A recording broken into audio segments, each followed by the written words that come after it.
여호와는 위대하시니 지극히 찬양할 것이요 모든 신들보다 경외할 것이며 만국의 모든 신들은 우상들이지만 여호와께서는 하늘을 지으셨음이로다. 거룩한 새벽의 기도자 여러분, 하나님의 말씀에 가슴 벅찬 희망과 하늘의 즐거움으로 충만한 역사, 그 영광의 새로움이 날로 새롭기를 소망합니다. 오늘 우리가 읽어갈 말씀은 시편 96편입니다. 여호와께서 다스리시니 하나님의 통치의 영광을 송축하고 그 하나님의 선하심 앞에 마음이 정직한 자가 되어 하나님을 바라는 거룩한 찬양에 마음 용솟음이 묻어나오는 찬양 단락입니다. 여호와를 찬양하라. 새 노래로 여호와께 노래하라. 아마도 시편 사권이 포로기를 전후한 시대 배경을 삼아서 읽어보면 이런 찬양은 눈물 나는 찬양이죠. 절망의 밑바닥에서 부르는 그야말로 희망의 새 노래입니다. 만약에 포로비 경험이라면 그 하나님은 지금 그들이 잡신으로 여기는 바벨론의 담무스 신전 그 밑바닥에 여호와란 신과 그 성전의 기명들이 무릎 꿇고 있는 형상입니다.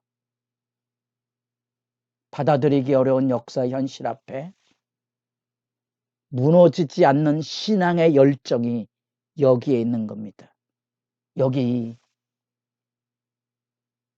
5절 말씀, 만국의 모든 신들은 우상들이지만 여호와께서는 하늘을 지으셨음이로다. 고고학적인 탐구를 하는 고대 근동의 연구자들에게 듣는 충격적인 실제적인 역사의 사실 얘기 중에 고대 근동에 천지와 자연 만물을 숭배하는 그런 종교 현상들 속에 유독 왜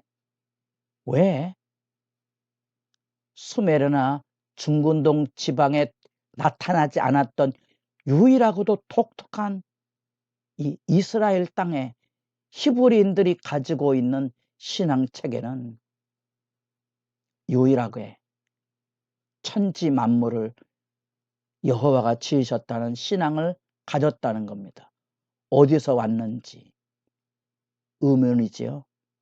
여기 이 찬양은 위대한 믿음의 찬양이고 이것이 세상의 학문으로는 설명할 수 없지만 가슴 뜨거운 신앙을 가진 마음이 정직한 자들 시편 94편에 나타난 하나님 앞에 지혜 있는 진정한 사람들은 모두가 공감하고 확신하고 감동하는 하나님의 위대한 증언입니다.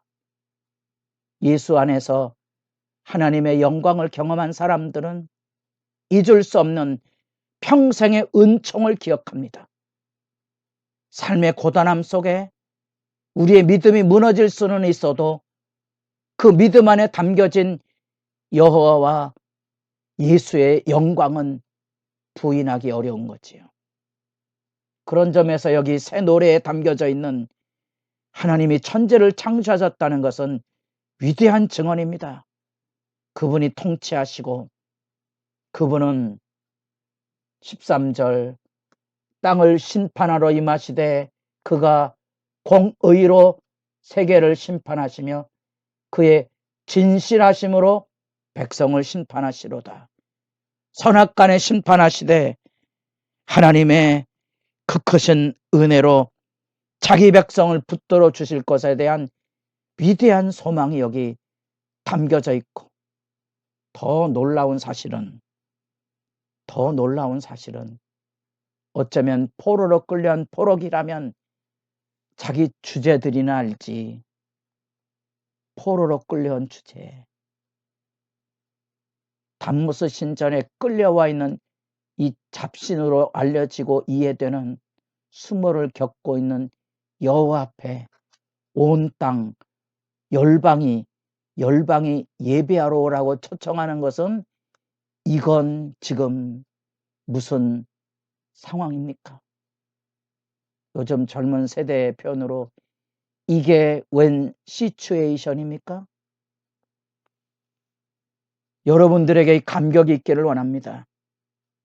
바닥을 살아도 하늘을 바라보며 사는 삶, 오늘 우리의 현실을 하나님의 은혜로 끌어안고도 남아서 모든 것 속에 하나님의 풍요를 누리는 빌립보서에 담겨져 있는 바울의 기계를 기억합니까? 늙은 사도의 감옥에 병든 몸을 가지고 기침소리가 끊이지 않았다는 역사의 기록 앞에 초라한 노사도를 통하여 듣는 기뻐하라. 다시 말하노니 기뻐하라. 내게는 모든 것이 있다. 내게 풍족함이 있으니 더 이상 내게 후원금을 보내지 않아도 된다는, 가난한 빌립보 교회에 찾아온 에바브로 편의 디모데를 통하여 일깨우는 빌립보의 메아리를 기억합니까?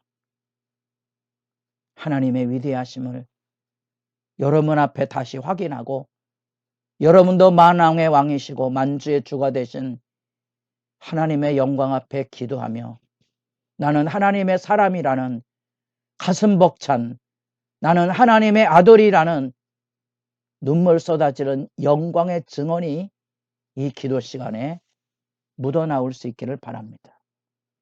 뭐가 새 노래입니까? 그 하나님의 이름, 하나님의 구원, 하나님의 영광, 그 하나님의 귀한 행적이 바로 새 노래인 거죠. 여러분 안에 이 영광이 있기를 진실로 바랄 뿐입니다. 여러분의 기도가 무엇에 드려져 있습니까? 여러분도 여러분이 가난한 사람인데 부잣집 주인에게 가서 하나님을 예배하라고 초대할 수 있습니까? 여러분은 일용 노동자인데 돈 많은 사장님에게 가서 여호와를 찬양하라고 감사의 증언을 할 수 있겠습니까? 그것이 위대한 신앙의 시각차입니다. 이것이 비전이라는 겁니다. 여러분들에게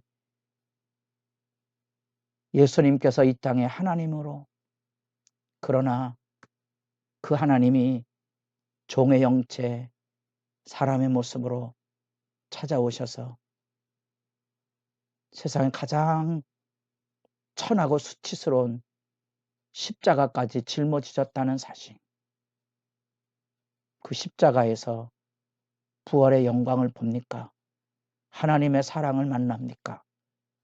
우리는 거기서 우리 하나님의 위대하심을 만나보게 되고요, 우리는 거기서 하나님의 공평과 공의와 진실을 만납니다. 이게 하나님의 세계죠. 어쩌면 불의와 부조리에 머리가 깨지도록, 심장이 메마르도록 포로기의 절망을 끌어안았던 사람들에게 창조세계 모두가 함께 춤추고 노래하는 이 꿈을 꾼다는 것이 얼마나 아름답습니까? 여기 11절, 하늘은 기뻐하고 땅은 즐거워하며 바다와 거기 충만한 것과 밭과 그 가운데 있는 모든 것, 숲의 모든 나무들이 여호와 앞에 즐거이 노래하리라. 창조세계의 7 영역의 모든 것들이 죄로 인하여 신음하고 아파하는 로마서 8장의 이야기처럼 절규하지만, 우리 하나님의 위대하심 앞에 이들이 다 춤추고 노래할 영광의 회복은 하나님이 왕으로 이 땅에 오시기 때문이라는 겁니다. 그분이 선악간의 심판에서 악을 진멸하고 여기 나타난 공평과 정의를 행하는 자들에게 하나님께서 새로운 세계를 여실 것에 대한 충만한 기대감이 새 노래의 찬양이 되고 있는 겁니다. 이 찬양은 놀랍게도 다윗이 법궤를 예루살렘에 모셔 올리고 하나님 앞에 춤추고 노래했던 감격의 장면 안에도 회고되고 있는, 다시 말하면 이런 찬양들이 역사의 심장을 울리는 마음이 정직한 자들 속에 울려왔던 우리 하나님의 위대한 신앙 고백 찬양이었다는 것을 역대상 16장에서 만나보게 됩니다. 그 하나님의 놀라우신 크신 영광의 위엄과 통치 앞에 우리는 이 세상에 무너진 공평과 정의의 현실, 지금 여기, 그래서 우리는 율법을 마음에 새기는 자로 우리의 몸과 마음을 깨끗이 하는 일, 아버지 하나님의 역사가 우리를 통하여 이 위대한 영광이 열려지기를 기대하는 거룩한 결단이 매일 새로운데, 그 모든 것은 그 임재 앞에서는 가슴 떨리는 전율입니다. 그 전율은 하나님 앞에 예물을 들고 궁정에 들어가고 아름답고 거룩한 것으로 하나님 앞에 예배하고 있는 겁니다. 그것이 우리의 숭고함입니다. 숨이 막히는 전율의 시간, 여러분들에게도 이 기도의 시간이, 여러분들에게도 예배의 그 자리가 가슴 떨리는 영광의 전율이 살아있는 숭고한 아름다움으로 충만하기를 바랍니다.